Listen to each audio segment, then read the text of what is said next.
Bonsoir tout le monde. Bonsoir.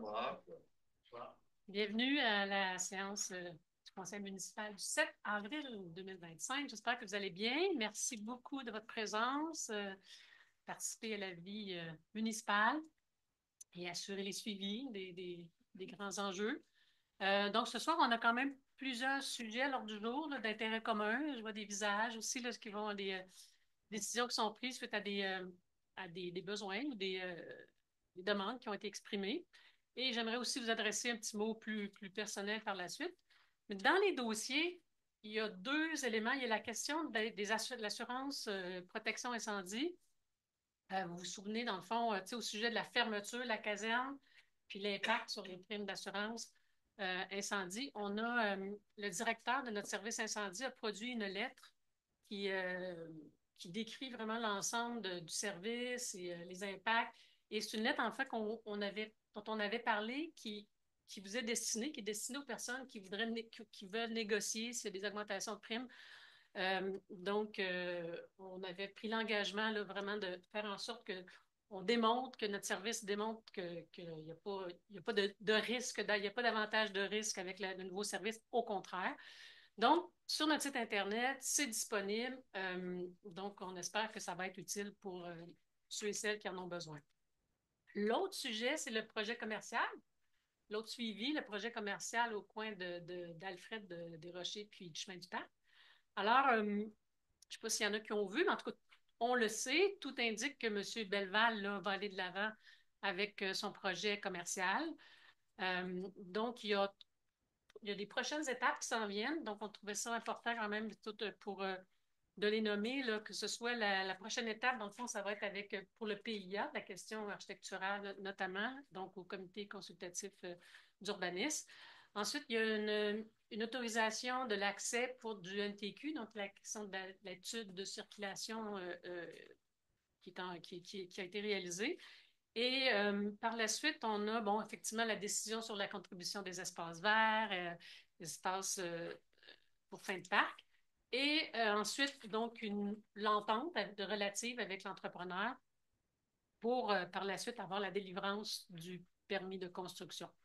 Euh, En termes de délai, on n'est pas nous qui sous la gouverne, en fait, qui décidons, mais ce qui est clair, c'est que sur le site Internet, vous avez vu le projet Belmont. Donc, on n'est pas par Belmont, on est donc dans un entre sur Belleval et le Mont Offord, au coin d'Alfred. Donc, c'est ce qui est indiqué, on voit, c'est que le début de la construction pourrait avoir lieu cet été. Alors, c'est tout ce qu'on a comme information. Ça fait le tour pour ces deux suivis-là. Au plan plus personnel, je voulais ce soir, dans le fond, avec une certaine émotion, mais vous dire que je ne me présenterai pas aux prochaines élections municipales à titre de mairesse de la municipalité. Donc, c'est sûr qu'un troisième mandat aurait pu me permettre de voir se réaliser des projets de façon plus proche. On sait qu'il y a des projets importants qui s'en viennent, qui vont se réaliser un jour. Mais pour moi, j'avais le goût de passer le flambeau. C'est passer le flambeau, puis aussi m'impliquer autrement dans ma communauté. Alors, ce qui est clair, c'est que je tiens, c'est une façon pour moi de m'impliquer et je vais continuer de le faire autrement en temps et lieu. Alors, le rôle de mairesse, c'est à la fois exigeant puis extrêmement enrichissant, mais bon, vous le savez, ça demande aussi également, ça laisse sa part de sacrifice, c'est clair. Mais c'est sûr que de vous avoir représenté puis d'avoir contribué à bâtir notre milieu de vie, tu sais, à notre image quand même, je pense qu'on a quelque chose qui est en commun. C'est sûr que ça a été pour moi un de mes grands privilèges de ma vie, il faut se le dire, et je vous en remercie. Notre municipalité, c'est clair qu'elle est en plein développement. Puis sa gouvernance, c'est vraiment un art. C'est un art entre sa vision, les services qu'on a à offrir, puis la communication, qui est un défi de tous les jours. Alors, on veut vraiment, c'est aussi l'idée de continuer à bâtir des consensus, tu sais, de discuter, d'avoir le dialogue pour faire en sorte qu'on s'appuie vraiment sur les décisions, s'appuient sur des consensus pour aujourd'hui, puis effectivement, toutes les nouvelles générations avec les besoins qui se présentent. C'est sûr que je suis fière du travail accompli depuis 8 ans, je ne peux pas le nier. avec le conseil. On a eu 2 conseils municipaux et puis le personnel. Donc, vraiment un grand merci pour le dévouement. Les élections vont avoir lieu dans quelques mois.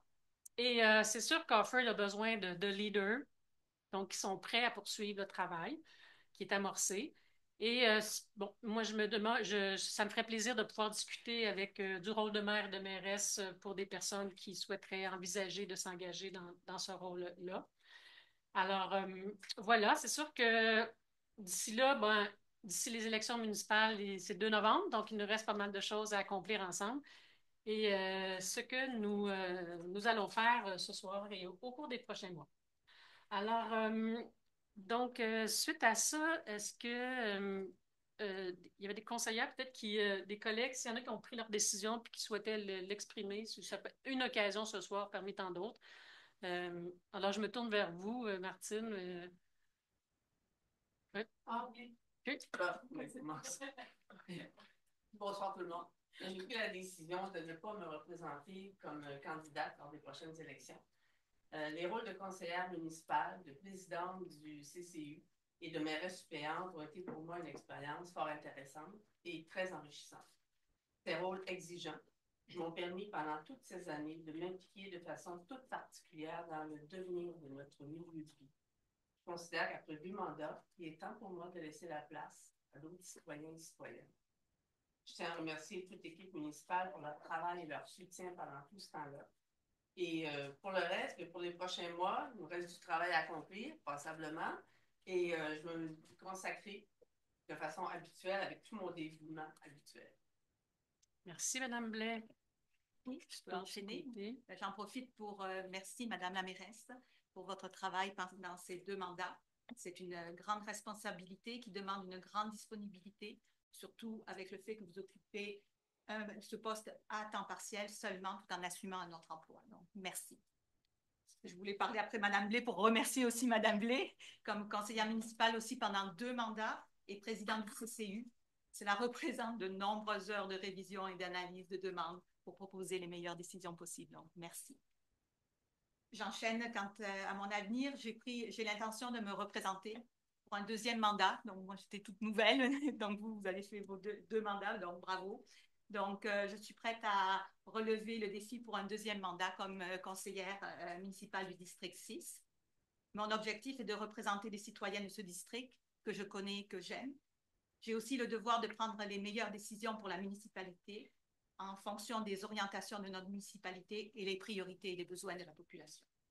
C'est une responsabilité importante que je souhaite assumer pleinement, comme je le fais depuis presque 4 ans. Merci, Mme Javelin. Moi, je vais prendre la parole. Oui. Je vais prendre la parole tout d'abord pour vous remercier toutes les deux. Marie, à titre de mairesse, c'est un énorme travail accompli. Tu parles avec fierté de ce travail accompli. Maryse, également, Maryse, c'est avec qui j'ai travaillé au CCU et que j'ai vu en action avec tant d'énergie, tant d'authenticité. Bravo pour tout ce travail accompli. Pour ce qui est de moi, personnellement, oui, j'adore ce rôle que j'ai eu pendant 4 ans, pour lequel j'ai eu la possibilité de me représenter pour une année. Et de toute évidence, je ne pourrais pas me passer de ce rôle-là. Alors oui, j'ai l'intention de me représenter. Merci. Merci beaucoup, Nizane. Est-ce qu'il y a d'autres personnes qui souhaitent prendre la parole ce soir? Non.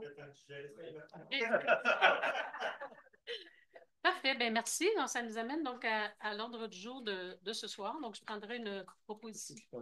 Oui. Peut-être ceux qui sont intéressés à se plonger dans l'aventure politique municipale. Sur le site Internet de la municipalité, effectivement, il y a une section qui est dédiée aux élections municipales et à l'intérieur, vous avez tout ce qui a trait au rôle d'un élu.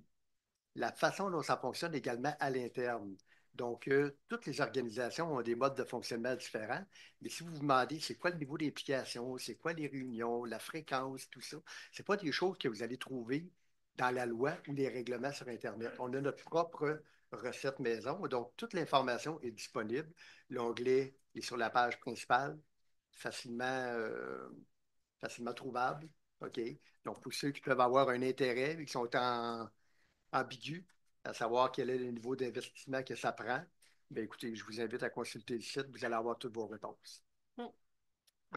On remercie la greffière pour toute la documentation qui est sur notre site Internet pour favoriser la participation. Merci, M. Lambert. Alors, en ce 7 avril, donc, nombre du jour adopté. C'est ça. Je prendrai une proposition? Oui, certainement. Oui. Je propose l'adoption de l'ordre du jour tel que vous avez que vous avez en main pour ceux qui l'ont sur cette Il n'y a pas de modification. Voilà. Merci, M. Bousquet. Alors, pour le procès-verbal, la séance du 3 mars, je prendrai aussi une proposition. Approbation du procès-verbal de la séance du 3 mars. Alors, je propose d'approuver le procès-verbal de la séance du 3 mars 2025 qui est rédigé par la greffière. Parfait, ça. Aussi simple que ça. Pas mal, ça. Merci. Donc, c'est noté. Dépôt de documents. Madame la greffière, vous avez quelques documents qui vont être rendus publics. Oui. Quels sont-ils? En fait, il y a la situation budgétaire cumulative au 31 mars 2025. Il y a la liste des comptes à payer, la A en date du 31 mars 2025 et la liste des comptes à payer B en date du 31 mars 2025. La dépense des fonctionnaires ou employés A conformément au règlement numéro 947 de mars 2025. Les dépenses des fonctionnaires ou employés B conformément au règlement numéro 947 de mars 2025. Il y a eu un procès-verbal de correction qui est la résolution numéro 2023-01-05 intitulée « Embauche d'une inspectrice en bâtiment et en environnement ». En fait, il y avait une petite erreur dans la classe de l'employé. Ensuite de ça, procès-verbal de correction, résolution numéro 2025-03-59 intitulée « Modification à la programmation de la taxe sur l'essence et de la contribution du Québec », la TEC 2019-2023. Il manquait le petit chiffre numéro 4. Merci. Alors, j'invite Mme Javla à nous parler de l'emblème. Non, on va passer. Ah oui, merci. C'est bon, j'étais dans les fleurs. Excusez-moi. Oui, 2.2. Alors, en effet, c'est pas. Donc, la période de parole réservée au public. Donc, on va prendre les noms. Donc, M. Robert Saint-Pierre. Robert Houd. Oui, Robert Houd. Houd. Houd, oui, M. Houd. Merci. Denis. Vigneault. M. Vigneault. M. Verriot. Ça va pour la salle. OK, doux. Donc, passe à l'avant, présenter. On a quelques internautes, là. Je peux qu'on ait on a quand même 11 citoyens et citoyennes qui sont à distance. Ben, merci de me donner cette occasion-là, encore une fois, de vous adresser à tous. Madame Boivin, oui. Merci beaucoup pour le travail que vous avez fait dans les derniers 8 ans. Madame Blais aussi, comme de raison. C'est grandement apprécié. Je n'avais pas prévu prendre la parole ce soir, mais avec votre grande annonce, ça m'a forcé à me lever pour vous dire merci. Vous inspirez bien des gens à travailler dans le domaine municipal. Vous savez que j'ai toujours eu un intérêt pour la chose municipale. J'ai souvent considéré me rapprocher encore plus et je vais faire le saut cette fois-ci. Ah, Donc, vous allez m'inspirer. Merci beaucoup. Bravo. Oh. Alors, M. Houle. Je m'excuse. Moi, je ne suis pas habitué de parler en public, mais je voulais vous dire merci à vous et à madame. Merci beaucoup. Merci. Et, je vous ai trop... J'ai pas toujours été d'accord avec vous autres, mais je vous ai toujours senti honnête, travailleuse. Puis moi, j'aurais juste une petite question. Nous autres, on a vécu un décès là, dans un incendie dans Chéribeau dernièrement. Là. Puis juste revoir là, si les bonnes fontaines, si toutes les affaires sont correctes. Mais c'est pas à cause de vous autres. Là. Chapeau vous autres. OK? Merci. Merci. M. Vigneault. Bonjour, moi aussi, je vais en profiter pour vous féliciter, pour vous remercier. C'est noble de servir comme vous avez fait la communauté, alors bravo. Maintenant, je ne me présente pas Deuxième point. Troisième point, je ne sais pas si c'est le bon temps aussi, parce que moi, mon intervention concerne le point 8.1. Est-ce que j'attends au point 8.1 ou je le fais tout de suite? S'il y a un avis. Vous avez le choix. C'est libre, c'est peut-être aussi bien d'attendre le point quand on va discuter de ce sujet-là. Alors, je reviendrai dans 8.1, Oui. si vous me le permettez plus tard. Oui. Au 8.1, on ne prendra pas la parole. Ça va être à la fin de Oui, à la fin, la période de questions à la fin. À la fin de la séance? Oui. Donc, laissez-moi aller. Laissez-moi aller. Oui, je comprends bien. Dans le fond, je serais peut-être aussi bien de le faire tout de suite parce que sinon, je ne pourrais pas le faire pendant 8.1. Il va falloir que j'attende à la fin. Alors, plutôt qu'attendre à la fin, aussi bien le faire au début. Alors, je m'adresse à vous comme représentant des citoyens du 13e rang. Le point 8.1, c'est la fameuse réduction de la vitesse dans le 13e rang. Ouais. Les citoyens du rang 13 que je représente, que j'ai rencontrés par du porte-à-porte, sont déçus de la décision de la municipalité de réduire la vitesse sur simplement une partie du 13e rang plutôt que de tout le 13e rang pour différentes raisons. D'abord, c'est une question de sécurité. C'est aussi dangereux dans le deuxième tiers, dans le troisième tiers du 13e rang que dans le premier tiers, parce que les gens vont rapidement, puis dans les derniers deux tiers, on est sur un droit. Alors, les gens en profitent pour peser sur le champignon, comme on dit au Québec, davantage que dans les croches. Ouais. Alors, pour moi, la sécurité, elle est primordiale sur l'ensemble du 13e rang. Deuxièmement, il n'y a pas tellement longtemps, dans le chemin Baisse, la vitesse a passé de 70 à 60 km/h dans tout le chemin Baisse, sauf en bas, où elle est à 50. Alors, je ne vois pas pourquoi ce qui serait bon pour le chemin Baisse au complet ne pourrait pas être bon pour le 13e rang au complet, ce qui harmoniserait aussi tout le secteur. Donc, le chemin Baisse, le rang 13. Je comprends qu'Alfred Desrochers n'est pas à ce niveau de vitesse-là, mais Alfred Desrochers, il y a des bandes d'asphalte suffisamment larges pour rendre ça sécuritaire. Ce qui n'est pas le cas du chemin Baisse, parce que je le marche régulièrement, comme le 13e rang. C'est aussi dangereux dans le chemin Baisse que dans le 13e rang. Alors, j'aimerais porter ça à l'attention du conseil municipal. La vitesse du chemin Baisse est à 60 km/h.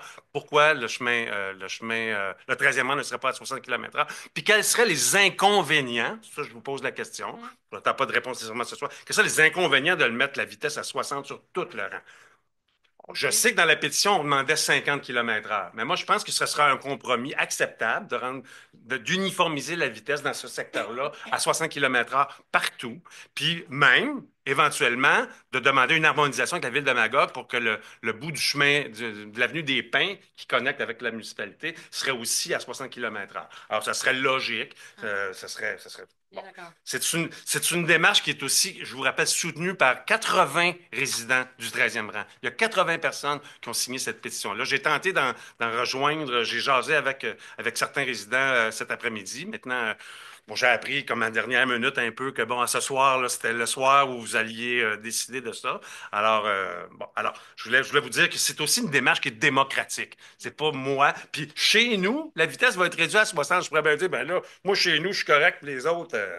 Mais je pense que de façon responsable, ce serait bien de considérer l'ensemble du 13e rang.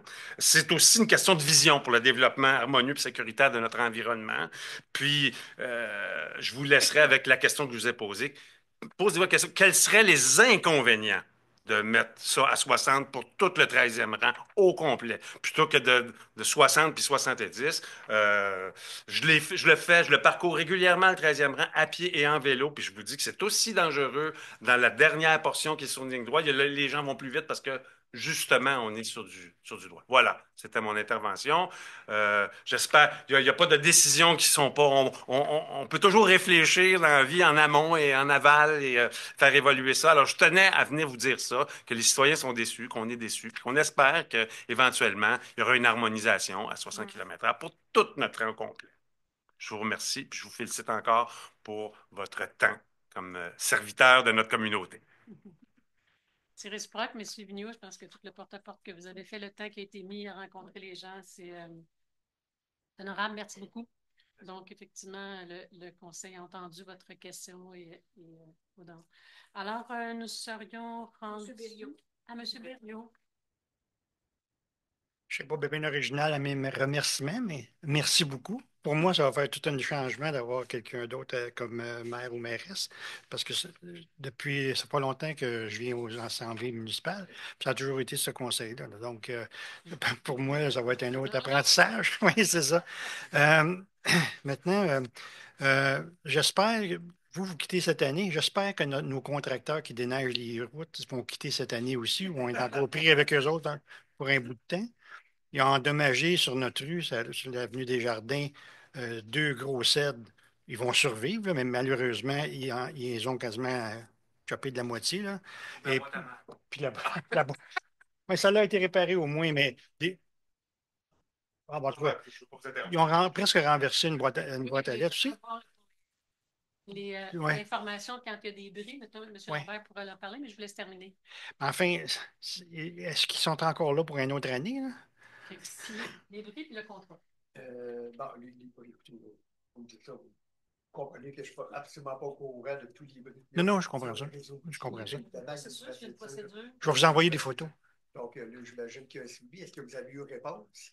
Non, je n'ai pas rien fait encore. J'ai pas rien fait encore. Ah, OK. Je me suis dit, dit, première intervention. oui, j'ai dit. C'est juste pour dire que de vive voix. les procédures, lorsqu'il y a des bris, vous pouvez communiquer avec la municipalité, il peut y avoir des déménagements. Je finis la parenthèse. Pour nous, c'est plus facile quand vous le rapportez sur le fait. OK.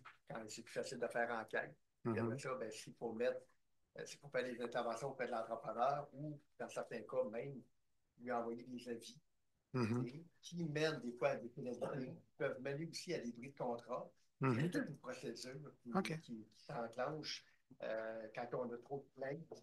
Mais à ce moment-là, comme là aujourd'hui, quand la chute de neige est passée. Non, ça, je suis d'accord. C'est difficile pour l'organisation de poser des gestes qui vont être probants en bout de ligne avec l'entrepreneur. Donc, je vous inviterai peut-être à le rapporter un petit peu. En même temps, oui. Pour la fin du contrat, non. De mémoire, il faut retourner à l'appel d'offres. Ah, OK. L'invitation. Les contrats ne viennent pas tous à échéance en même temps. Il y en a qu'on a renouvelés. La greffière pourrait peut-être m'aider un peu, là, mais il y en a qu'on a renouvelés il y a 2 ans. Puis il y a des durées de contrat de 3 et 5 ans. Mais dans votre secteur, je crois que c'est la dernière année du contrat. C'est toute réserve. On va vérifier. Espérons qu'on va en avoir un bon. Pour le prochain. On aura du monde qui soumissionne. Parce ils ne font pas la file. Hein? Non. Ils ne font pas la file pour prendre les contrats. C'est malheureux qu'on n'a pas les meilleurs opérateurs de machinerie. Parce que c'est nous autres, finalement, qui paient. Puis aussi, c'est nous autres qui subissent les dommages. Un arbre, c'est pas comme remettre une boîte à lettres et être debout. Là. C'est des gros cèdres. Ça fait longtemps que c'est là. Tout ça. Puis ils ont brisé vraiment petit à petit. Là, pas juste une fois. Là, chaque fois qu'ils passent, ils passent la moitié de... Enfin. L'autre affaire aussi, c'est que je sais que la piste cyclable, ça ouvre autour du 15 mai, c'est ça, je pense? Ouais. Le parking de la piste cyclable est ouvert à plein. Là. Tout le monde stationne encore dedans. Oui, mais ça va être fait. Là, dans le fond. Là, vous parlez à l'arrière du Oui, c'est ça. C'est ça. Ouais. Pour ce qui est de projet Belmont, j'ai vu qu'il y avait des locaux à louer de 1000 à 4000 pieds carrés. Est-ce que celui de 14 000 ou 15 000 pieds carrés, lui, a été loué, savez-vous? Est-ce qu'il y a eu quelqu'un, une bannière qui s'installe? Est-ce qu'on sait quelque chose? On n'a pas de nom de bannière. Il y a quand même encore la confidentialité. Ma curiosité n'est pas assouvie. Dans le fond, on a une réserve. Là. Mais assurément, s'il va de l'avant avec le projet d'épicerie, c'est qu'il y a un locataire. OK. Et voilà. Fait que on n'a pas le détail. Là, avec... Je sais que je suis fatiguant avec ça, mais un building vide, abandonné, là, ça. Il y a 2 maisons à côté à côté de l'Estrimont, là. Ça fait 2 ans qu'ils sont en construction, finis, à moitié. C'est là, c'est vide. Là. C'est pas ça qu'on veut pour un village, pour une ville, qu'on a des bâtiments qui ne sont pas occupés. C'est vraiment pas, autant on est contre on est toujours contre le projet, là, nous autres, on sera toujours. Là, parce qu'on est concerné de près, mais en même temps, ce qu'on voudrait, c'est que s'il pourrait avoir un projet, que ce soit un projet vivant, que ce soit un projet qui se tienne, pas une bâtisse vide avec 3 autres bâtisses. Tout ça dans l'espoir d'avoir 3 blocs appartements. Là. Mais la question du projet en tant que tel, je pense que l'entente, on l'a travaillé. Oui. Donc, les garanties sont là, puis si M. Belval a investi des millions de dollars là, qu'il souhaite aller de l'avant, puis d'ailleurs, il faut nommer qu'il commence avec le projet commercial, pas nécessairement avec la question des habitations. Oui, ça, c'est un prérequis, ça. Donc, puis c'est ce qui se passe. Okay. Alors, le commercial, puis effectivement, il reste encore quelques locaux, là, mais on n'a pas plus d'informations. Mais assurément, ça inspire confiance, puis on est rendu, là c'est vraiment la question de revenir avec le projet qui a été présenté architecturalement, il y a des petites couleurs, bon, il y aura sûrement des petites choses qui vont être différentes, mais qui vont être présentées au CCU. Mais pour le reste, on est à la même place avec une qualité de projet. Okay. Pour les condos, en fait, ce qu'on a vu aussi avec les condos vides, c'est la première fois depuis que je suis ici qu'on voit ça, mais on voit aussi que justement, il y a quand même, la municipalité a atteint quand même une limite au niveau des condos de luxe. Oui. Le marché, pas la municipalité, je me reprends, mais le marché de la vente a quand même atteint, on le voit, c'est une observation parce que les condos ne se vendent pas aussi rapidement qu'ils auraient pu l'être dans les dernières années. On est plus dans une tendance de logement locatif long terme, mais effectivement, c'est pas souhaité. Puis on est très conscient du service d'urbanisme ici de cette réalité-là. Fait que merci pour vos yeux et vos oreilles. Puis, je me présente pas. Je n'ai pas votre patience, j'ai pas votre... Merci beaucoup. Merci, M. Berriot. OK. Alors, à distance, est-ce qu'il y a quelqu'un qui veut prendre la parole? Sinon, effectivement, on a une autre période qui est prévue à la fin de la réunion, au point 11. Ça va? Alors, donc, je disais donc tantôt, merci.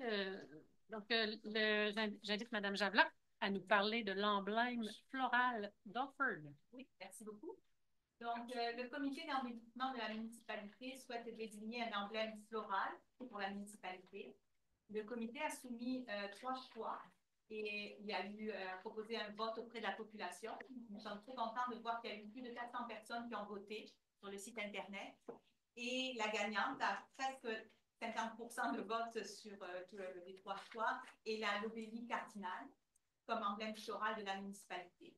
Donc, je ne sais pas si on a une photo, non? Donc, la lobélie, sur le site Saliété, c'est une magnifique fleur d'un rouge éclatant qui est indigène et qui se reproduit bien et qui peut être floraison de juin à septembre et pousser de soleil à mi-ombre. Donc, et il va y avoir plusieurs événements qui vont la mettre en valeur. Je vais finir la résolution pour vous expliquer un petit peu plus. Donc, je propose d'adopter la lobélie cardinale comme emblème floral, d'inscrire cet emblème officiellement auprès de la Fédération des sociétés d'horticulture et d'écologie du Québec et d'intégrer cette plante dans divers aménagements municipaux, ainsi que d'en faire la promotion et distribution auprès des citoyens. Ce que je voulais compléter, c'est que pourquoi un emblème floral? Ça permet de consolider l'image horticole de la municipalité qui a l'espoir, la prétention, le souhait, l'ambition d'obtenir 5 fleurons en 2026. Donc, j'en profite aussi pour remercier tous les membres du comité d'environnement pour leur travail. Puis, vous pouvez admirer, en fait, ces 4 citoyennes, plus notre horticultrice Corinne, qui font le design, excusez-moi, je cherche le mot français, la conception et la fabrication de ce que vous voyez en ce moment. Ce sont des tulipes, des fleurs. Il y a eu des sapins, des choses de Noël, etc. Donc, vraiment, c'est beaucoup de travail qu'elles font. Puis, elles ont beaucoup de créativité. Donc, merci à toutes ces personnes-là. Tout à fait.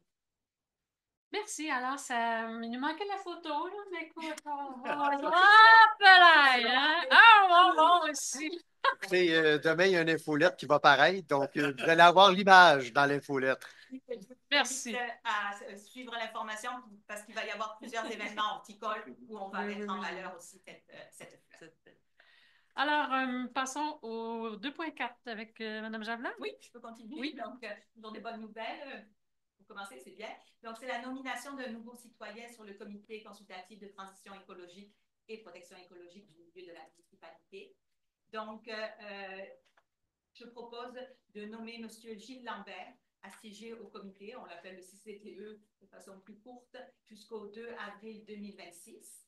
Donc, j'en profite aussi pour remercier tous les membres du CCTE qui ont contribué depuis le début de sa création en mai 2022, dont je suis la présidente depuis. Puis merci aussi à tous les employés qui nous soutiennent dans ces efforts-là au niveau de l'environnement. Puis vous allez aussi rester à l'affût sur toute l'information. Il y a la Journée de la Terre qui a lieu le 26 avril, qui est organisée conjointement avec la municipalité, le CCTE et on fait 3.0. Et aussi, on va renouveler, réorganiser pour la 3e année des conférences environnement grâce aux initiatives. Voilà. 26 avril, hein? 26 avril, oui, le samedi de 10h à 15h, c'est aussi sur le site. Merci. Sur le site, il y a l'information. Bienvenue à M. Gilles. Passons maintenant au prochain point. J'invite M. Bousquet à prendre la parole. Oui, merci. Donc, ça vise le règlement d'emprunt numéro 2025-001 de la Régie intermunicipale de gestion de déchets solides de la région de Poticook relatif à la construction de la cellule numéro 5 au lieu d'enfouir directement sur les lieux du site. Donc, considérant que la Régie intermunicipale de gestion des déchets solides de la régie de Poticook est un organisme regroupant 22 municipalités de la région qui possède un lieu d'enfouissement technique, considérant qu'il est d'intérêt de la Régie des déchets d'aller de l'avant avec des travaux d'aménagement du site pour un lieu d'enfouissement technique, c'est-à-dire un nouveau lieu qui va être aménagé, soit le numéro 5, considérant que les coûts reliés à l'aménagement sont estimés à 1 673 512,63 pour les honoraires et les services professionnels, les frais principaux et les frais incidents pour l'aménagement de la cellule d'enfouissement numéro 5. Considérant qu'un avis de motion du présent règlement a été donné le 11 février 2025, considérant un projet de règlement a été adopté à la séance du 12 mars 2025 par résolution qui était la 2025-3479, je propose d'approuver le règlement numéro 2025-001 décrétant un emprunt de 1 673 512,63 relatif à la construction de la cellule numéro 5 au lieu d'enfouissement technique adopté par la Régie des déchets de Poticook le 12 mars 2025. Voilà, merci. Oui, merci. J'invite M. Lauzon à nous présenter 2.6. Oui, merci. Alors, il s'agit du code d'éthique qui est en vigueur présentement sur la chaîne des lacs, donc les lacs Simoneau, Démon et Brancy. Alors, considérant que le bilan des signalements de la saison 2024 démontre que le code d'éthique volontaire pour la navigation et la baignade sur la chaîne des lacs a été respecté par la majorité des usagers, considérant que le conseil municipal est d'avis qu'il est opportun de prolonger l'application du code d'éthique volontaire pour la saison estivale 2025 afin de rendre plus sécuritaire la navigation et la baignade, je propose que le conseil municipal prolonge l'application du code d'éthique volontaire pour la navigation et la baignade sur le lac de la Chaîne des Lacs, lequel document est joint à la présente, qui est déjà affiché d'ailleurs sur les lieux. Et je propose que la municipalité demande aux usagers de la Chaîne des Lacs de respecter ce code d'éthique volontaire et qu'un bilan soit effectué par la municipalité à la fin de la saison estivale, soit au cours du mois de septembre 2025, afin de conclure sur l'efficacité du dit code d'éthique. Voilà. Merci, M. Lauzon. Vite le temps, on envoie au prochain point. Alors, ça concerne l'embauche d'une préposée à l'écocentre. Considérant qu'il y a lieu d'embaucher une préposée, pardon, je m'excuse, à l'écocentre pour la période du 3 mai au 1er novembre 2025 inclusivement, considérant que la municipalité a procédé à un appel de candidature afin de pourvoir ce poste, considérant qu'à la suite de l'analyse des candidatures reçues, la candidate répondait aux attentes de la municipalité, considérant les vérifications d'usage effectuées et considérant finalement les recommandations positives de la coordonnatrice de l'environnement, inspection et permis, je propose d'embaucher Mme Briséi Bélanger-Lompré à titre de préposée à l'écocentre selon la classe A de l'échelon 1, conformément à la convention collective de travail actuellement en vigueur entre la municipalité du canton d'Harford et l'Union des employés de services, UES, section locale 800. de confirmer la date du 3 mai 2025 comme date d'entrée en fonction de Mme Briselli Bélanger-Lompré. Voilà. Parfait. Ça va pour tout le monde? Merci. Passons à une autorisation avec Mme Blais. Oui, avec l'été qui s'en vient, considérant qu'en plus des vendredis musicaux présentés par l'organisme Offer Music, on sait qu'il y a quand même 7-8 vendredis musicaux, quelques 6. Voilà. La municipalité désire présenter 4 concerts qui auront lieu au parc de la Rivière-Roussy, ce qui fait qu'on va avoir un été avec les vendredis, avec un concert chaque vendredi finalement. Donc, pour les concerts suivants, le 20 juin, duo Charlotte et Lily, le 8 août, Jacques Bernier avec le trio MJK, le 15 août, Anne-Julie Lebeau et Jean-Philippe Chouanière en trio, et finalement le 12 août, le duo pièce sur pièce. Considérant que les événements se tiendront de 17h30 à 18h30, entre 17h30 et 18h30, je propose que la municipalité autorise les 4 concerts que j'ai mentionnés au parc de la Rivière-Roussy pour l'événement des vendredis musicaux, aux dates que j'ai précisées, pour un montant de 2 820 puisé à mon fonds général. On souligne que c'est ça, le partenariat avec Offer Music pour les autres concerts. Une tradition. Merci, Mme Blais. Alors, M. Brisson, c'est quoi pour la prochaine résolution?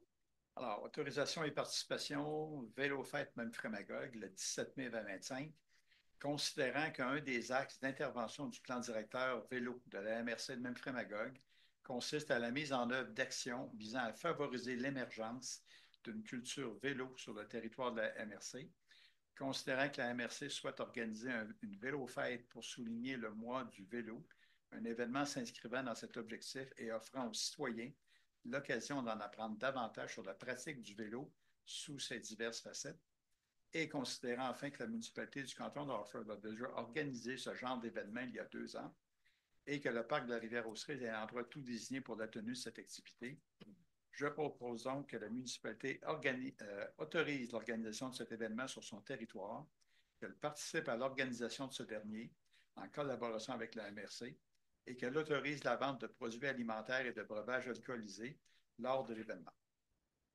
Merci beaucoup, M. Brisson. Prochaine. Dans le rentrée. Oui, c'est ça. Sûrement des détours sur le rang 13. 2.10, donc j'invite Diane Boisvert, conseillère, à nous présenter la résolution. Oui, qui concerne une demande introductive d'instance en injonction permanente et dommages intérêts. Considérant que la municipalité a reçu en avril 2024 une demande introductive d'instance en injonction permanente et dommages intérêts dans le dossier Jean-Nil Plante contre Fiducie familiale VFDC et municipalité du canton d'Harford, considérant que les avocats représentant la municipalité sont du cabinet d'avocats Terrien, Couture et Jolicoeur, considérant que par la résolution numéro 2024-09-250, la municipalité autorisait la trésorière à payer un montant maximal de 15 000 $ en frais d'avocat dans le présent dossier, et qu'actuellement le dit montant est atteint alors qu'il n'est pas encore terminé, je propose d'autoriser la trésorière à payer au cabinet d'avocats Terrien, Couture, Jolicoeur les factures reçues ainsi que celles à venir pour un montant maximal de 15 000 $ pour le dossier cité précédemment. Voilà. Merci beaucoup. Alors, passons à la section des finances. Alors, on a l'approbation des comptes à payer qui nous est présentée par Mme Jablin. Oui, merci. Je propose d'approuver la liste des comptes à payer au montant total de 412 142 $ et 5 sous en date du 31 mars 2025. Parfait. Mme Blais, à vous. Prochain point.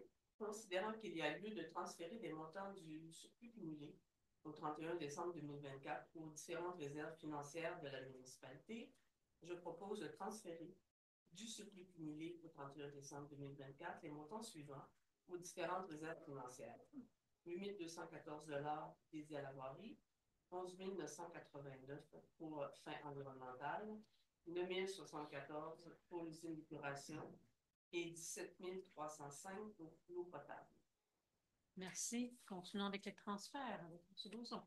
Oui, alors dans le budget, vous avez des taxes qui sont dédiées donc à la voirie et entre autres une taxe pour les gens pour les non-résidentiels. Et ces sommes-là doivent être transférées dans les réserves pour servir pour les fins pour lesquels elles ont été taxées. Alors, c'est ce qu'on fait ici. Alors, considérant que la réserve pour les immobilisations du secteur central, qu'on appelle affectueusement le PPU, elle constitue des sommes provenant de la compensation exigée annuellement des propriétaires d'immeubles non résidentiels, considérant la réserve pour le financement des dépenses liées aux services de voirie, est constituée en partie d'une taxe spéciale prévue et imposée annuellement, dont le montant est perçu et qui sera affecté à la réserve. Je propose d'autoriser la trésorière et coordonnatrice aux finances à transférer un montant de 80 000 du Fonds général créant une réserve financière pour les immobilisations du secteur central et un montant de 903 930 du Fonds général à la réserve pour le financement des dépenses reliées aux services de voirie planifiées pour être dépensées cette année en 2020. Voilà. Merci beaucoup, M. Lauzon. Nous avons notre résolution administrative liée aux finances. J'invite M. Bousquet. Oui, merci.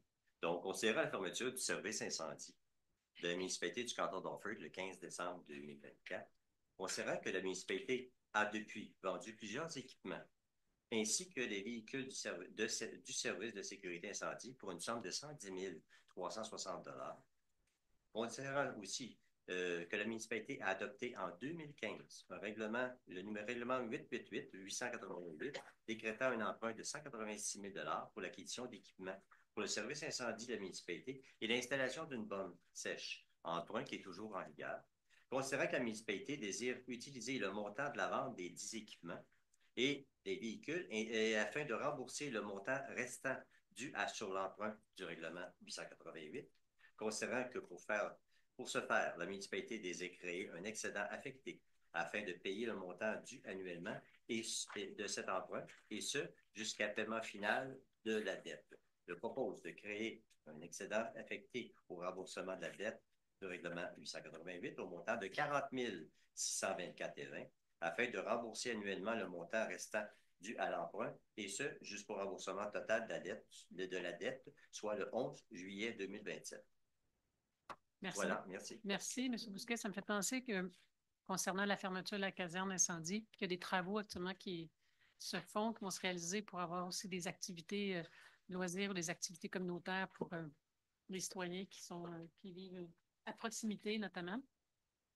Alors, on passe à l'urbanisme. On a 4 décisions à rendre ce soir. Donc, j'invite M. Brisson à nous présenter le premier point. C'est une décision du Conseil à l'égard d'une demande de PIA soumise par Mme Roxane Vachon et M. Simon Paquette pour le lot 3 577 493 du cadastre du Québec. C'est un lot adjacent à la rue des Chanterelles, dans la zone rurale 153. Alors, considérant que les requérants, Vachon et Paquette, ont déposé à la municipalité un projet de construction prévu à un endroit sur le lot mentionné où la pente est supérieure à 15 %, considérant que le projet est associé au règlement numéro 955 sur les plans d'implantation et d'intégration architecturelle des pentes, considérant que la pente du terrain à l'emplacement ciblé par les travaux d'aménagement de l'aire de stationnement est d'au plus 22 %, considérant que la topographie du terrain est constante et similaire aux différents endroits sur le lot, considérant que l'emplacement des bâtiments projetés et de l'aire de stationnement sur le terrain, bâtiments situés l'un près de l'autre, est prévu près de l'emprise de l'emprise de rue, de manière à limiter les travaux d'abattage d'arbres, considérant que le patron d'écoulement des eaux de surface sur le site n'est pas modifié, considérant que le modèle de bâtiment principal tient compte de la topographie du terrain, c'est-à-dire un rez-de-jardin sur la façade avant, ce qui limite les travaux de remblai, considérant que le comité consultatif d'urbanisme et le conseil municipal ont étudié la demande en fonction des critères et des objectifs applicables, de la réglementation en vigueur, de la propriété concernée et du projet de construction, considérant que le CCU et le conseil municipal estiment que le projet respecte les objectifs et critères du règlement, considérant que le CCU recommande au conseil municipal d'approuver le projet de PIA, je propose donc d'approuver le présent projet relatif à la construction d'un bâtiment principal, résidence isolée prévue à un endroit où la pente du terrain est d'au plus 19 %, la construction d'un garage détaché prévu à un endroit où la pente du terrain est d'au plus 18 % et l'aménagement d'une aire de stationnement prévu à un endroit où la pente du terrain est d'au plus 22 %, le tout pour le lot déjà mentionné, et de faire parvenir au requérant la présente résolution. C'est bon, ça va, tout le monde? Décision, ça nous amène à la prochaine décision, donc j'invite Mme Diane Boivin à nous la présenter. Là.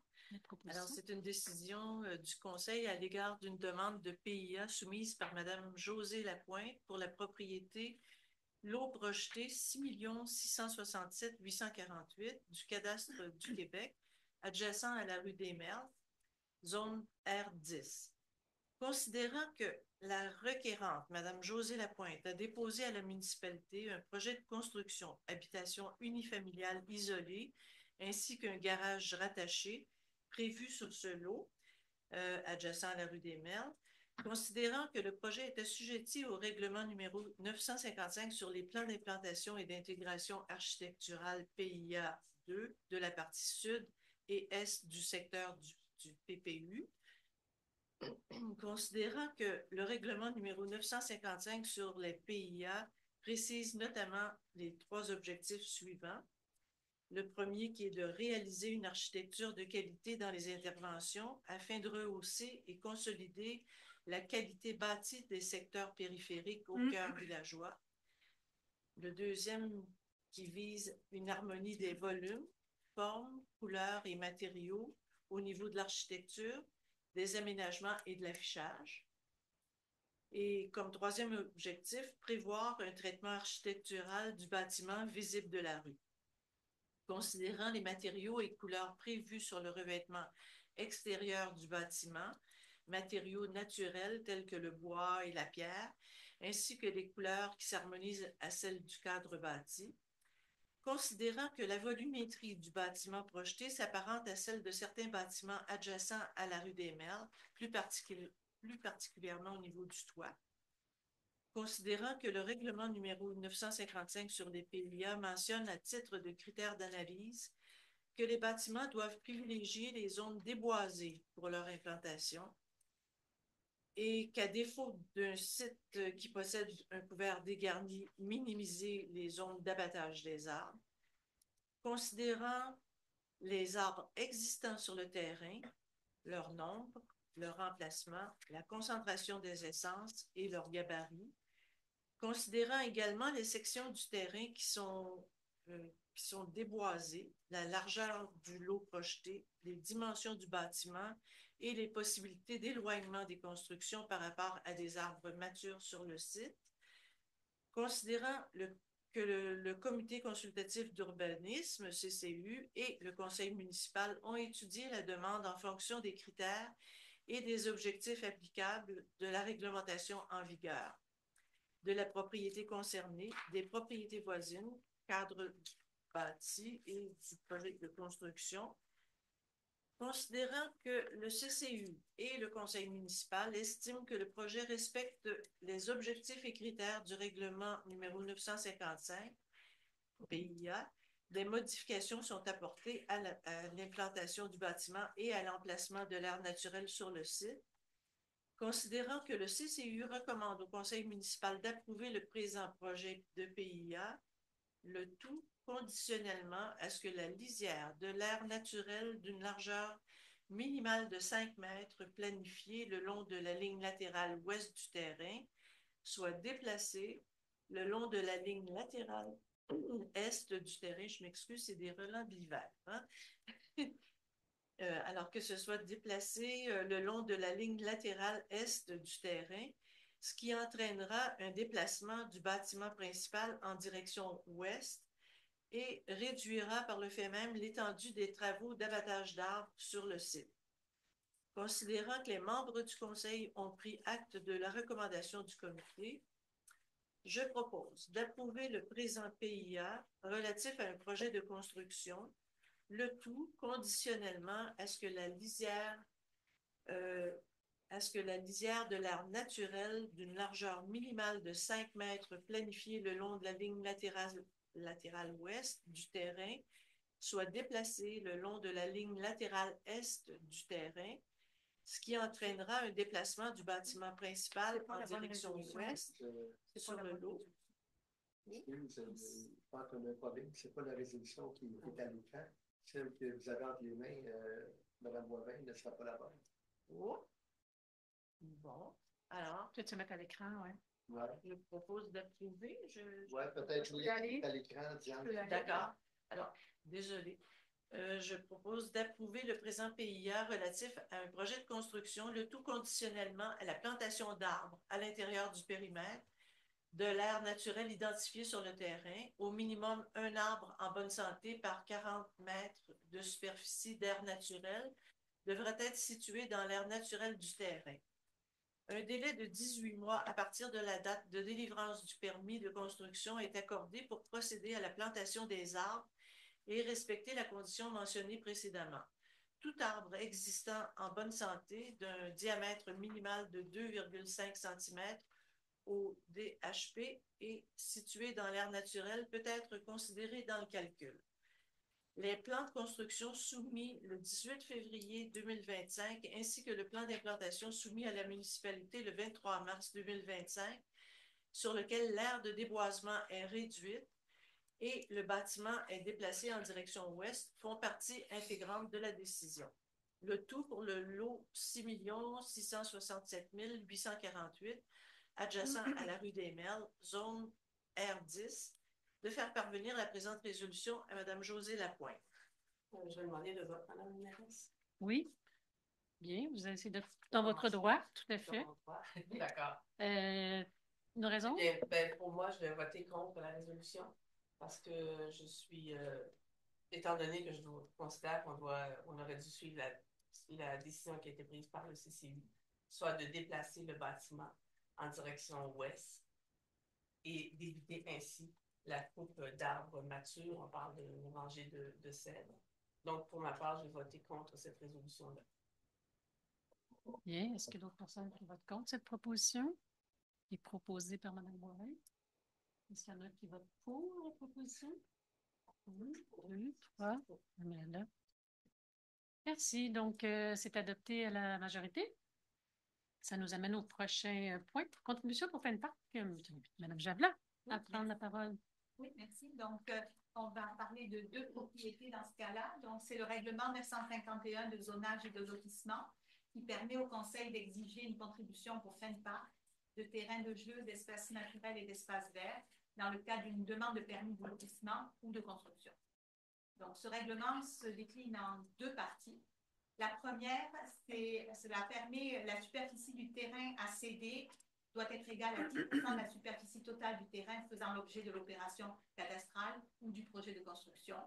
Puis ça peut être 10% en terrain ou 10% en somme d'argent équivalent ou une combinaison des deux. Ça, c'est la première partie. Et ça va s'appliquer à la première propriété dont je vais parler sous peu, une fois que j'aurai expliqué la deuxième partie du règlement 951, qui, lui, s'applique uniquement, je cherche, dans le secteur central.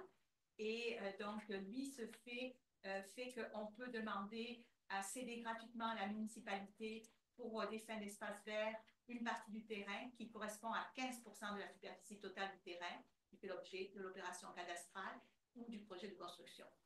Et bien sûr, le tout, selon les membres du Conseil, pour exiger ces contributions, on tient compte notamment du terrain, des propriétés voisines, des objectifs du plan d'urbanisme de la municipalité, des caractéristiques naturelles des lieux, etc. Et des sites à des fins pratiques publiques, pardon. Donc, les deux, et pratiques. Et donc, les 2 propriétés dont on va parler, la première, c'est seulement la première partie du règlement qui s'applique puisqu'elle n'est pas dans le secteur central. Donc, on en a parlé au point, le premier point qui a été présenté par M. Brisson, donc qui est la propriété de Mme Vachon et M. Paquette sur la rue des Chanterelles. Donc, dans ce cas-là, c'est seulement le 10% qui s'applique. Il y a déjà eu un 5 qui a été payé. Donc, en 2025, ce qui est exigé suivant ce règlement-là, c'est 5 de la valeur, qui est équivalent à 5 315 $. La deuxième propriété, c'est un petit peu plus complexe. Premièrement, c'est la propriété de monsieur, je ne sais pas, c'est monsieur Claude Labrec, rue des Tangaras, avec les lots tels qu'indiqués là-dessus. Il faut d'abord mentionner que ça abroge, donc ça remplace la résolution numéro 2023-12-487, qui en fait avait été prise en décembre 2023, conformément à ce règlement. Après discussion et quelques mois passés, la décision a été changée avec des discussions aussi avec le propriétaire. Donc, dans ce cas-là, pour ces lots, on propose la première partie du règlement, c'est une contribution de 5 %. On la souhaite en terrain. Donc, ça correspond à 231 mètres carrés. Et la deuxième partie, qui est de 15 % est en terrain aussi, donc qui correspond à 693,8 mètres carrés. C'est ce qu'on voit, ce que M. Lambert nous montre à l'écran. Donc, ça conclut les décisions aujourd'hui pour les contributions du syndicat. Merci, Mme Davila. Passons maintenant à 4.4. Les enseignes. Considérant que la municipalité désire faire fabriquer et installer 2 enseignes municipales aux accès des lacs Brampton et des Monts, considérant la soumission d'entreprises de production visuelle INEX en date du 24 février 2025, considérant le règlement 966 sur la gestion contractuelle de la municipalité, je propose de mandater l'entreprise de production visuelle INEX à fabriquer et installer 2 enseignes municipales aux accès des lacs Brampton et des Monts, telles que prévues à leur soumission datée du 24 février 2025 et portant le numéro 8804. Et à cette fin, le Conseil autorise une dépense de 17 838,64 $, taxes incluses, incluant les pieux et l'installation, étant puisé à même surcoût. Merci, c'est bien vissé. Merci, Mme Blais. Alors, j'invite M. Lauzon à nous présenter la prochaine proposition. Oui, alors, un petit peu long, mais je vais vous la lire, elle est importante. Alors, il s'agit d'une autorisation de signature pour renouveler l'entente avec la ressourcerie des frontières pour la collecte, le transport et le traitement des encombrants pour les 2 prochaines années, 2025 et 2026. En considérant que le 21 janvier 2025, la ressourcerie des frontières a transmis une nouvelle entente à la municipalité du canton d'Hartford, valide pour un terme de 2 ans, soit du 1er janvier 2025 au 31 décembre 2026. Considérant que la ressourcerie offre un service unique de collecte, de transport et de traitement des encombrants qui remplace la collecte municipale des encombrants destinés à l'enfouissement, communément appelée collecte des gros rebuts. Considérant que la ressourcerie des frontières détourne de l'enfouissement la grande majorité des objets qu'elle collecte en favorisant dans l'ordre le réemploi, le recyclage et la valorisation, aidant la municipalité à atteindre les objectifs fixés par le gouvernement du Québec dans sa politique de gestion des matières résiduelles. Considérant que l'entente prévoit une tarification annuelle, calculée ainsi pour l'année 2025, un montant annuel de 51 566, taxes incluses, calculé selon la pondération des tonnes récupérées depuis 2021, 2022 et 2023, soit 69 tonnes en date du 30 juin 2024, au taux de 650 $ la tonne. Ce qu'on a trouvé un peu. Bon, pour l'année 2026, le montant annuel sera déterminé en date du 30 juin 2026. Il sera calculé selon la pondération des tonnes récupérées pour les années 22, 23, 24, au même taux. Considérant que le Conseil a pris connaissance de l'entente concernant les coûts et les modalités, je propose d'autoriser la mairesse ou en son absence la mairesse suppléante et la greffière à signer pour et au nom de la municipalité l'entente de service à la ressourcerie avec la ressourcerie des frontières telle que déposée au Conseil. À cette fin, le Conseil autorise une dépense de 51 566, toutes taxes incluses, pour l'année 2025, montant étant puisé à même le Fonds général. Pour l'année 2026, le montant sera calculé en fonction de l'article 7 de l'entente à intervenir entre les parties. Je propose ici d'informer la ressourcerie que malgré sa signature, la municipalité considère que l'entente actuelle mérite davantage de souplesse, notamment par l'encouragement et l'utilisation des débouchés sans frais pour ses citoyens concernant la disposition de certaines matières récupérables. Je propose d'informer la Ressourcerie des Frontières que sa prochaine proposition de renouvellement d'entente devra s'amorcer dans le cadre de la préparation budgétaire annuelle de la municipalité, soit 3 mois avant l'échéance prévue de la dite entente. Voilà. Merci beaucoup, M. Laujon. Claire. Passons, M. Brisson. Ça... Non, c'est moi. Ah oui, c'est vrai, 5.2. Alors, à vous, M. Bousquet. Merci. Dans un même ordre d'idée, la résolution suivante vise à une entente de participation volontaire avec un réseau CFER, projet pilote sur la collecte et le recyclage d'appareils à piles imbriquées. En fait, ça vise tous les genres d'appareils qui ont une pile intégrée à l'intérieur, qu'il faut ouvrir le boîtier puis enlever la pile de l'intérieur, puis souvent qui sont directement lancés dans les rebuts. Donc, considérant dans le cadre du projet pilote visant la caractérisation et la fin des vies des appareils à piles imbriqués, les organismes Appel Recycler Canada et Réseau québécois des CFER ont établi un contrat de service qui offre aux municipalités une solution visant à éviter l'enfouissement des piles et batteries. Ce projet pilote sera en vigueur jusqu'au 19 août 2025. Ce projet pilote permettra aux municipalités d'expédier à un recycleur les appareils prévus au règlement et à la récupération et à la valorisation des produits par les entreprises. Les appareils seront démantelés par un centre de formation en entreprise et récupération, une école entreprise s'adressant à des jeunes de 15 à 21 ans qui ont un parcours scolaire atypique. Donc, je propose d'autoriser la mairesse ou en son absence la mairesse suppléante et la greffière à signer l'entente de participation volontaire avec l'organisme Réseau CFER pour un projet pilote portant sur la collecte et le recyclage d'appareils à piles imbriqués, laquelle est jointe à la présente résolution. Voilà. Merci. Est-ce que ça va se faire à l'éco-centre? Ça va ramasser, oui. Okay. Parlons de l'éco-centre, M. Brisson. Vous avez une autorisation de proposer. Autorisation de dépenses, amélioration de l'éco-centre. Considérant que la municipalité désire apporter des améliorations à l'éco-centre, considérant que la municipalité doit acquérir un abri oxydant, changer la toile de l'abri à résidus domestiques dangereux, élaborer une structure de soutien pour la clôture limitant l'accès aux conteneurs, acquérir un conteneur pour remiser les batteries des véhicules et lac de rétention. Je propose donc d'autoriser la trésorière à payer une dépense de 24 268,24 $, toutes taxes incluses, incluant les frais de livraison, afin d'apporter les différentes améliorations mentionnées ci-dessus, étant puisées à même la réserve financière à des fins environnementales. Excellent. Voirie et infrastructure, donc, concernant la conception de la reconstruction du parti du 13e rang, j'invite la conseillère Diane Boivin à nous en faire part. Alors, on parle ici essentiellement d'une réparation de la voirie.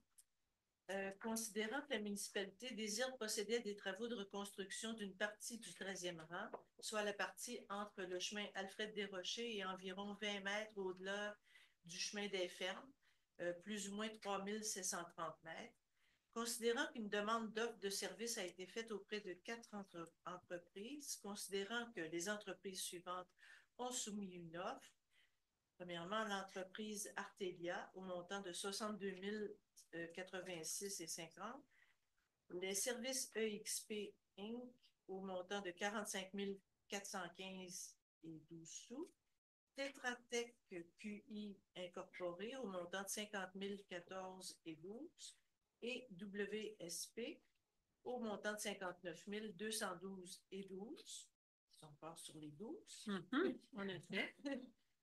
Considérant que l'entreprise Les Services EXP est la plus basse soumissionnaire conforme, considérant le règlement numéro 966 sur la gestion contractuelle de la municipalité du canton d'Orford, je propose de mandater l'entreprise Les Services EXP Inc. pour la conception du projet de reconstruction d'une partie du 13e rang pour la somme de 45 415,12 sous, toutes taxes incluses, le tout tel que décrit à leur proposition datée du 2 avril 2025. D'autoriser l'ingénieur municipal à dépenser une somme maximale de 130 000 $ pour effectuer un relevé d'arpentage des études complémentaires et frais divers nécessaires pour la conception du projet de reconstruction d'une partie du 13e rang. Les 10 montants étant puisés à même la réserve financière dédiée à la voirie locale. Merci beaucoup, Mme Boivin. Effectivement, de là aussi d'évaluer les possibilités d'avoir un maximum de routes pour voir à ce que les vélos puissent circuler. Donc, on sait qu'il y a beaucoup d'enjeux sur le 13e rang, mais donc l'étude va être une étude approfondie pour vraiment être en mesure d'évaluer au maximum les possibilités de la circulation piétonne-cyclable. Ça nous amène à la prochaine décision, donc Mme Blais, est concernant une fermeture d'une partie de la rue de la Sarcelle. Donc, il y a une petite histoire que vous allez nous partager ce soir avec une proposition en bonne et due forme. Il était une fois. Considérant l'étude, qu'il y a une étude d'évaluation de sécurité qui a été réalisée en 2021 au barrage du lac Écluse, et que cette étude-là a permis de dénoter des faiblesses structurales au barrage et par conséquent d'importants travaux doivent y être exécutés. Considérant qu'au mois de février 2023, un mandat a été donné à la firme Tétratec FI pour la reconstruction d'une section de la rue de la Sarcelle, portion qui constitue en réalité le barrage du lac Écluse, considérant que l'étude du dossier a permis de proposer différentes options de reconstruction du barrage, permettant soit le maintien d'une circulation en double sens, soit une circulation à sens unique, soit uniquement un lien piéton et cyclable. Considérant que le maintien d'une circulation en double sens implique la relocalisation de l'ouvrage d'évacuation des eaux, l'installation d'un ponceau de plus grande dimension avec déversoir, je devrais dire de très grande dimension, l'aménagement d'un bassin de dissipation d'énergie, ainsi que la coupe de plusieurs arbres matures, considérant que cette relocalisation aurait des impacts esthétiques énormes qui viendraient complètement dénaturer le site et entraînerait des coûts de réalisation considérables. Considérant que l'abandon d'une circulation en double sens permet de conserver l'ouvrage d'évacuation à son emplacement actuel et ainsi minimiser les impacts et les dommages environnementaux.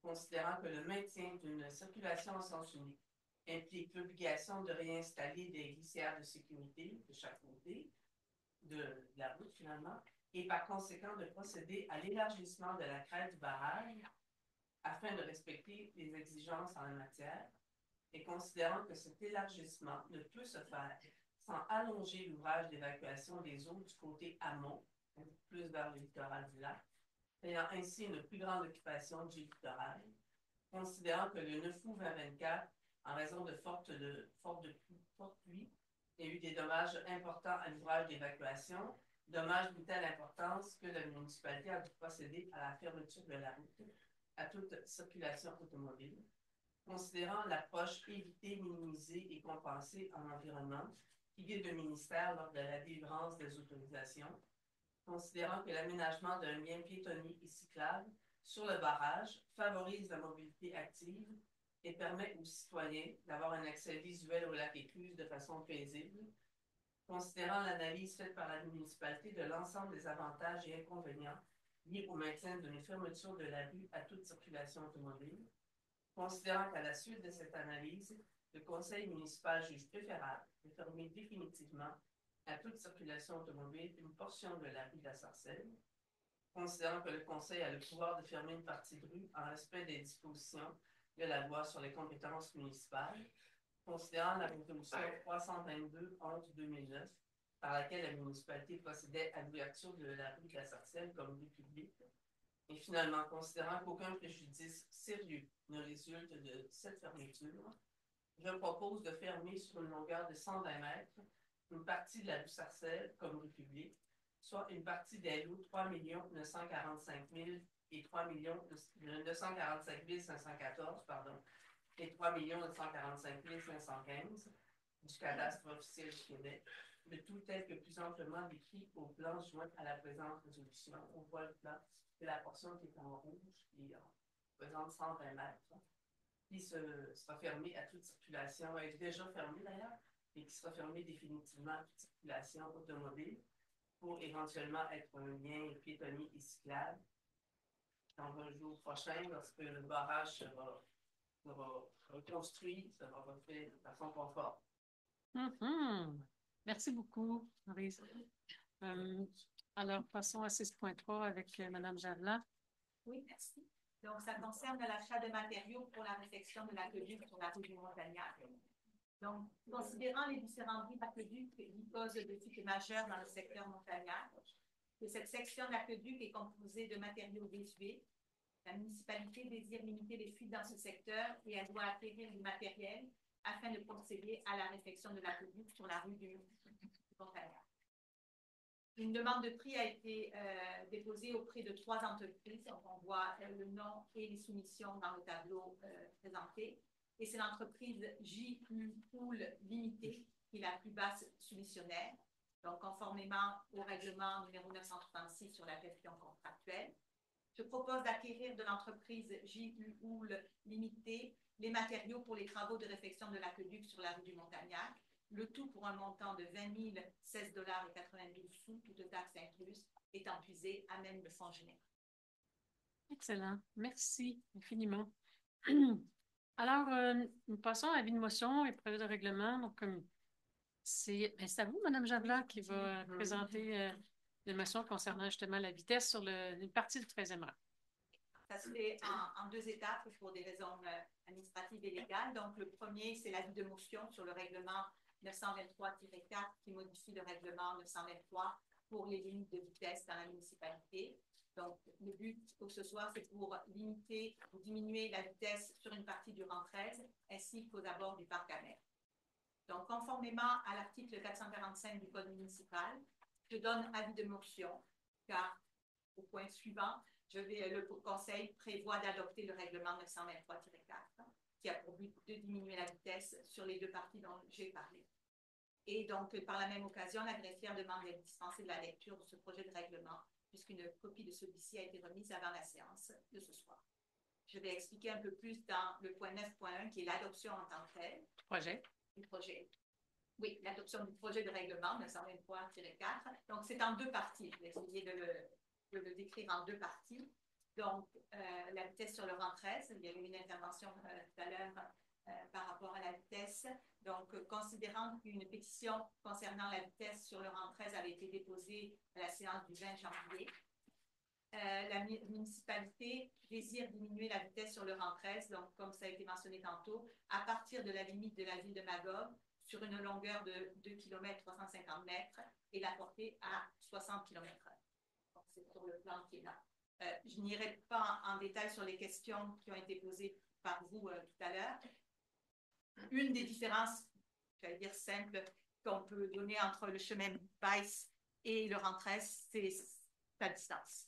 Mais après, en tout cas, ça a été, il y a plusieurs critères, là, encore une fois, je n'irai pas dans les détails, là, mais il y a des différences, donc là, c'est une différence assez simple, mais on a entendu ce que vous nous avez dit, donc ce soir, on adopte cette partie-là. Après, ben, ça sera au Conseil de décider. Moi, c'est la décision du Conseil ce soir et celle que je viens de présenter pour ce de règlement. Ça, c'était la première partie. La deuxième partie, c'est la section qui est autour du parc Hamel. Donc, la proposition est de diminuer la vitesse aux abords du parc Hamel et de la descendre de 40 km/h à 30 km/h. Et ça implique aussi des changements dans toutes les rues perpendiculaires excusez-moi, le parc Hamel est sur la rue Sirocco. Donc, ça a été, pourquoi ça a été fait, c'est qu'il y a d'abord, il y a un parc, et ensuite, il y a une construction d'un lotissement qui s'appelle le Boisé des 80, qui coupe la rue Sirocco sur la nouvelle rue qui a été baptisée la rue de la Bourrasque. Donc, on le voit ici, puis M. Lambert est en train de le montrer. Donc, si on prend la rue Sirocco, on arrive avant le parc Hamel, je pense que c'est à 50 mètres, je suppose, avant le parc, la vitesse va baisser de 40 à 30 km/h, ainsi que toutes les rues perpendiculaires autour de la rue du Sirocco. Donc, je propose, donc c'est un avis de motion, je suis là, oui, qui a été donné tout à l'heure, juste il y a quelques minutes par moi. Le projet de règlement vient d'être déposé ce soir. Tous les conseillers déclarent avoir lu le présent projet de règlement, prononce à sa lecture, et je propose d'adopter le projet de règlement 923-4 tel que j'ai essayé de l'expliquer pour les deux parties du secteur.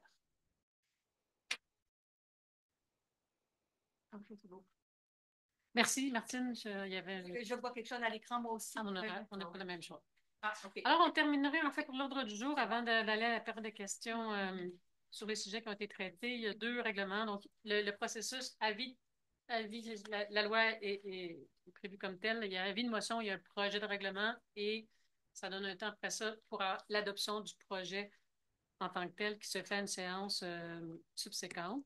Donc, on a 2 projets. Donc, j'invite M. Lauzon à nous présenter la première proposition du règlement 954-5, un beau petit nom, hein? Oui, c'est très, très oui, personnel. Essentiellement, ce qu'on fait, c'est reviser les tarifs de certains permis. Je vais essayer de vous résumer ça de façon simple. Alors, considérant que la municipalité a ce pouvoir en vertu de l'article 119 de la loi sur l'aménagement et l'urbanisme, considérant que le règlement 954 qui régit ces tarifs-là a été adopté en 2020 et qu'il y a lieu de reviser le coût de certaines demandes de permis et d'autorisation et de certificats d'autorisation, considérant que le présent règlement tient compte du niveau de complexité et du temps de traitement moyen des demandes d'autorisation, des coûts actuels et des frais exigés dans plusieurs municipalités. Considérant qu'un avis de motion a été préalablement donné par M. Bousquet ici lors de la séance du 3 mars dernier, conformément à l'article 445 du Code municipal du Québec. Considérant que le projet de règlement a été adopté, ce qu'on vient d'expliquer, donc avis de dépôt, projet de règlement déjà adopté. Considérant que le projet de règlement a été remis aux membres du Conseil, je propose d'adopter le règlement 954-5 et je vais vous le résumer rapidement. Il s'agit essentiellement de modifier des tarifs, par exemple pour les permis de construction qui vont passer de 40 $ à 75 $. Alors, je vais vous résumer. Tous les suivants, c'est passé de 75 à 75 $ pour les permis de construction annexes, pour les certificats d'autorisation de réparation, pour les certificats d'autorisation de démolition, pour les certificats d'autorisation de déplacement, certificats d'autorisation de changement d'usage, et aussi pour les certificats d'autorisation d'une enseigne, pour les certificats d'autorisation d'une piscine, pour les certificats d'autorisation relatifs au remaniement et à la gestion de sol, et certificats d'autorisation relatifs au milieu humide et hydrique. Toutes ces 9 catégories-là passent de 50 à 75 $. Ensuite, il y a une modification à l'article 4.10.4 qui concerne la caducité du certificat d'autorisation relatif au milieu humide et hydrique. Il me semble qu'il faut échanger, intervertir les termes. Alors, l'article concernant la caducité du certificat d'autorisation relatif au milieu humide et hydrique est modifié et remplacé par les termes hydrique et humide par humide et hydrique. Alors, ça doit être très important. Alors, l'article 13, le présent règlement rentrera en vigueur en fonction de la LAU, la loi sur l'aménagement et l'urbanisme, conformément. Ça doit prendre l'autorisation de la je présume? Non. Non? Donc, il est en vigueur ce soir? Non, il va être en vigueur cette semaine. Un petit processus. Cette semaine. Ça s'en vient. Cette semaine, mais pas ce soir. J'invite voilà. Ça s'en vient. Alors, passons à 10.2 avec M. Bousquet. Oui, merci. La résolution vise le règlement numéro 962 concernant la tarification pour différents biens, services et activités de la municipalité du canton d'Offord. Considérant qu'à vertu de l'article 244.1, 244.10 et de la loi de fiscalité municipale, la municipalité du canton d'Offord peut établir une tarification pour l'utilisation de biens, services et d'activités. Considérant cette tarification doit être établie par règlement. Considérant qu'il y a lieu de réviser la dite tarification, considérant qu'un avis de motion a été donné par le conseiller M. Alain Brisson lors de la séance du 3 mars 2025, considérant que le projet de règlement a été déposé lors de la séance du 3 mars 2025 et que tous les membres du conseil municipal déclarent avoir lu le présent règlement et renoncent à sa lecture, je propose d'adopter le règlement 962. Voilà. Merci. Prix de synthèse. Parfait. Donc, ça fait le tour des décisions que nous avions à prendre ce soir. Alors, il y a une deuxième période de questions qui est ouverte. Alors, on vous écoute. On prend les noms d'abord. Monsieur? Monsieur, oui, Jacques Départ. Jacques Départ. On va commencer avec les citoyens. Puis... Ouais. Oh, moi, je peux se laisser la place aller avant. Monsieur Liggio. Tu peux rester ici, Alain. Je peux laisser aller avant. Oui. Y a-t-il d'autres personnes? Oui. Non, ça ne me fait pas. OK. En ligne non plus. Parfait. Donc, la présente séance de période de questions porte normalement sur des sujets abordés pendant la séance du Conseil. Au début de la séance du Conseil, il a été question, certains élus ont parlé de leurs intentions à l'égard de la prochaine période électorale. Malheureusement, pour ma part, j'avais déjà pris une décision il y a déjà quelque temps là-dessus, mais je n'avais pas l'intention de l'annoncer officiellement et publiquement avant d'avoir parlé directement à certaines personnes intéressées.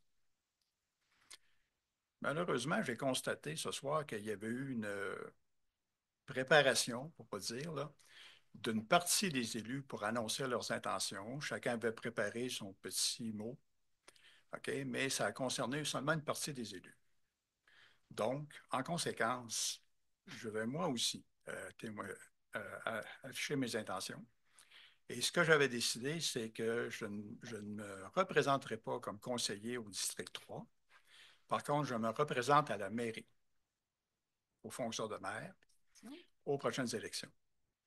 Pour ce qui est des autres personnes, des autres conseillers concernés, qui n'ont pas fait non plus partie de la concertation, pour leur annonce, je leur laisse le loisir de décider ce qu'ils veulent. Merci. Je vous remercie. Station, alors, monsieur... Alors, si vous permettez, on va continuer. Ah, oui, OK, excusez-moi. C'était pas encore définitif ou annoncé, mais il est assez clair qu'après 2 mandats, pour ma part, je crois avoir donné ce que je avais à donner, compte tenu de l'âge que je peux avoir. Je considère que pour d'autres, ça continue, pour d'autres moins. Alors, pour le moment, je ne comptais pas me représenter. Je vais donc vous dire que je ne me représente pas pour la prochaine élection. Alors, je vais quand même en profiter pour remercier les gens qui quittent parce que chacun a mis beaucoup d'efforts et de cœur. On n'est pas toujours d'accord, mais je pense qu'on a tous travaillé de bon cœur pour arriver à une municipalité qui fonctionne. Merci beaucoup, Jacques. Bien dit. Merci.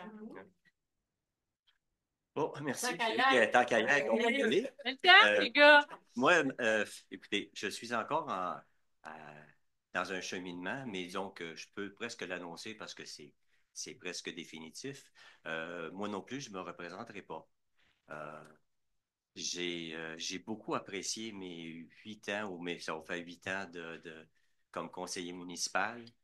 C'est des dossiers, c'est des projets, c'est de toutes sortes de belles choses auxquelles on a pu participer. Entre autres, je suis fier d'avoir reparti le comité de la protection des lacs, qu'il n'y avait pas, que ça était en manque depuis des années qu'on redemandait, puis qu'on demandait à la municipalité d'aller de l'avant là-dessus. C'était lettre morte. Puis là, c'est fonction, puis actuellement, il fonctionne très bien, le comité, c'est le fun. Puis j'espère que ça va se poursuivre malgré mon départ.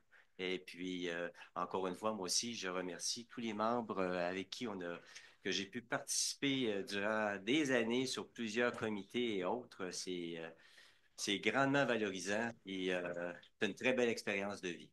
Merci à tout le monde. Oui. Notre dernier conseil, c'est le 1er octobre, nous avons. Oui. J'aimerais moi aussi remercier mes collègues.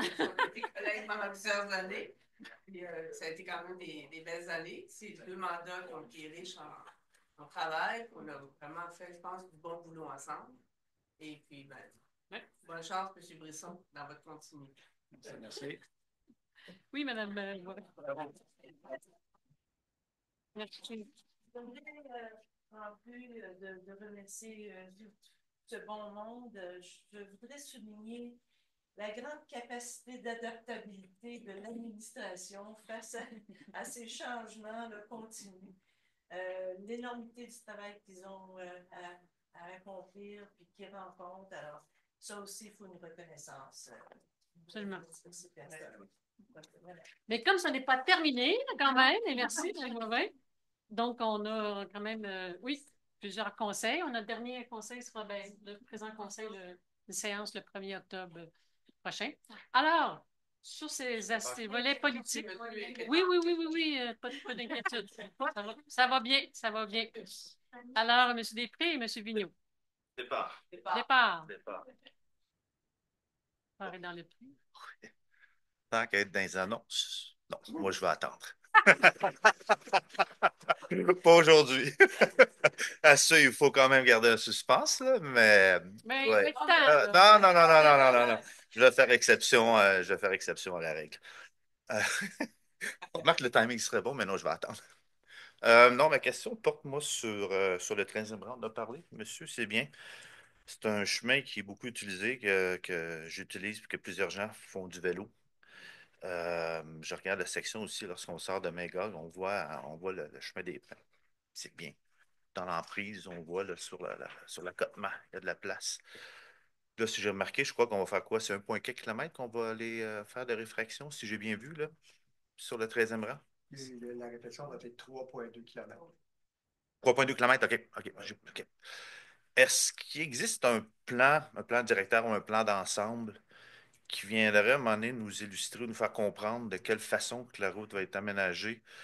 Je pose la question dans le sens pour pas qu'on se ramasse par la suite, parce qu'il n'y a vraiment pas d'accotement. Lorsqu'on se promène, là, j'ai de la misère à croire qu'on considère, qu'on considère ce chemin-là comme une route de vélo. Puis là, c'est tout petit comme accotement. Est-ce que c'est possible de voir un peu c'est vers où qu'on s'en va, vers ce chemin-là, côté d'accotement, on part-tu de l'élargir peut-être, je sais pas moi, d'un demi-mètre, d'un mètre? Ça serait intéressant, je pense, pour les gens qui l'utilisent, les gens qui y circulent, qui vont marcher, d'avoir une bonne idée avant de faire des travaux plutôt qu'après, d'avoir une idée sur l'ampleur ou sur un peu sur l'uniformité que ça peut avoir. Je vais juste vous dire, en fait, juste avant d'aller dans la technique, mais effectivement, M. Bousquet, on en parlait, c'est la question de la vision est là. Je pense que c'est ça qu'on travaille ensemble. On vous représente, on est là pour prendre les décisions de la population. Et dans ce sens-là, la question de la mobilité, que ce soit active, le vélo, oui, des personnes qui viennent faire du vélo, mais c'est surtout aussi pour les gens qui vivent à Offord. Puis on sait que le 13e est très utilisé. Donc, dans ce sens-là, la vision est claire. À savoir après de quelle façon on peut voilà. faire les choses. Là, je laisse la parole je pense que la vision, la volonté puis le besoin, je pense que tous vont être d'accord. Moi, ma question, c'est maintenant, là, on va tomber dans le concret. Là. Ouais. On s'en va vers le concret. Et puis c'est là, m'en est le... Oui, bien, écoutez, c'était l'objet du mandat qui a été donné à la firme de Génie Conseil EXP aujourd'hui. Donc, et il y a une enveloppe qui a été donnée à l'ingénieur municipal pour être capable de donner d'autres mandats, dont des mandats d'arpentage. OK? Donc, l'objectif, c'est d'essayer de voir de quelle façon qu'on peut améliorer cette voie de circulation-là et d'élargir sa plateforme. Par contre, il y a un enjeu, c'est qu'il n'y a pas d'emprise. C'est un lot, ça le dit, 13e rang. Donc, c'est un lot original qui séparait le cadastre initialement. Et c'est une emprise de 12,19 mètres. Donc, si vous faites les calculs, une voie, des accotements, des fossés, des talus, une berme de l'autre côté, vous essayez de rentrer ça dans 12 mètres, bravo. Bravo si vous y arrivez. Donc, c'est pour ça qu'il y a des compromis à faire. Donc, on va faire dans l'étude d'avant-projet l'évaluation complète. Et après ça, ben là, l'ingénieur va nous remettre ses conclusions et les possibilités qui s'offrent à la municipalité. Et là, la municipalité, elle aura à faire des choix. D'accord. Je n'ouvre pas la discussion, mais il y a aussi la possibilité d'élargir l'emprise aussi. Là. Oui, d'accord. Mais j'ouvre pas la discussion. Sur 3,7 km en zone agricole, il ne faut pas l'oublier. Non, avec la CPTAQ. Tout à fait. Mais il y a des solutions, des solutions créatives qui existent. Parce que si on reste dans l'emprise qu'il y a là, c'est clair que on n'ira pas chercher grand-chose. Pas grand-chose. Ouais. Non, tout à fait. D'accord. Merci. Merci beaucoup. Votre suggestion, convention. Merci. Ça répond à une de mes sous-questions. Puis j'avais compris aussi que 45 000 c'est pas pour faire 3,2 km de route. Là, je comprends plus. Là. À ce prix-là, on fait 50 pieds, mais pas 3,2 km. Bon. Même pas. C'est ça. Ça, c'était ça. Oui. 25-50, 13e rang. Ça, c'est l'adresse de la dernière propriété qui est sur le 13e rang avant de tomber à Magog. Savez-vous de quelle propriété je parle? Moi, je viens de demander un permis pour construire un garage chez nous. On m'a demandé la couleur des auvents, le toit, comment ça va-tu fitter avec ma maison, ça va-tu être beau? J'ai eu mon permis, tout est correct. Puis je suis correct, je suis content qu'on me demande ça, puis c'est important que, mais on m'exige de faire un garage qui va fitter avec ma maison puis qui va être cute, cute, cute, alors que mon troisième voisin, c'est une dompe, c'est des plywood, c'est épouvantable. Puis ça fait des années de ça, là. On parle de... Moi, j'ai toujours vu ça comme des hillbillies depuis que je suis dans... Ça fait 20 ans que je suis dans ce rang-là, là. C'est une maison de hillbillies. Je ne sais pas si vous comprenez l'expression. Je ne sais pas comment la traduire en français. C'est ça. Alors, est-ce que la municipalité est saisie de ce problème-là? C'est en non-respect de toutes les règles, de toutes les normes. Ça n'a pas de bon sens. Ça n'a pas de bon sens. C'est une honte pour la municipalité. Alors, je me suis dit, tant qu'à être resté jusqu'à la fin, je vais poser la question. Ça fait longtemps que je me dis, ce qui arrive avec cette maison-là, mais c'est 25-50. C'est la dernière. Après ça, on tombe à Magog. C'est 25-50. Écoutez, Tu parles de ma maison. ben, merci. Je pense qu'assurément, c'est une situation problématique. Tu sais, je pense que c'est tout ça, la dose. En tout cas, je ne sais pas si M. Lambert voulait répondre à ça, mais c'est comme, tu sais, à un moment donné, c'est où que la municipalité décide de prendre d'autres mesures. Moi, j'ai une opinion là-dessus. Après ça, l'administration a une autre opinion, mais assurément, ce que vous me dites ce soir, c'est qu'effectivement, il y a des fois un traitement inéquitable pour, comme citoyen, quand on fait Je ne toutes veux les pas demandes. qu'on change de traitement qui méritait à moi. Non. Est-ce qu'on a une emprise comme municipalité pour forcer ce citoyen-là à se conformer aux normes? Parce qu'il est contre toutes les normes. Je veux dire, il n'y a rien de respecté là. C'est un bordel. C'est un hillbilly. Il doit être en contrat. Il doit avoir des infractions. Je ne sais pas combien le nombre d'infractions. Il y en a. Avez-vous des recours juridiques? Avez-vous une poignée pour faire changer ça? C'est ça ma question. La réponse, c'est... Madame Ah oui, merci. C'est beau. Donc, Parfait. mais on pourra vous répondre dans un deuxième temps. Mais la deuxième période de questions au public, c'est réservé sur le sujet de l'ordre du jour. Donc là, le voisin du 25-50, on est en dehors. Ça va nous faire plaisir, M. Billaud, de vous donner l'information dans un autre temps. Là. Donc, les services de l'urbanisme vont vous contacter à cet effet-là. Ah, ben parfait. Parfait. Merci. D'autres questions dans la salle, à distance? Non? Fait le tour. Merci infiniment. Donc, je prendrai une proposition pour la levée de la sobriété. Le candidat à la mairie, M. Brousseau. Effectivement. Je propose la levée de ce service. Bien, merci tout le monde. Bravo à tous. Merci pour votre dévouement pour le dernier temps et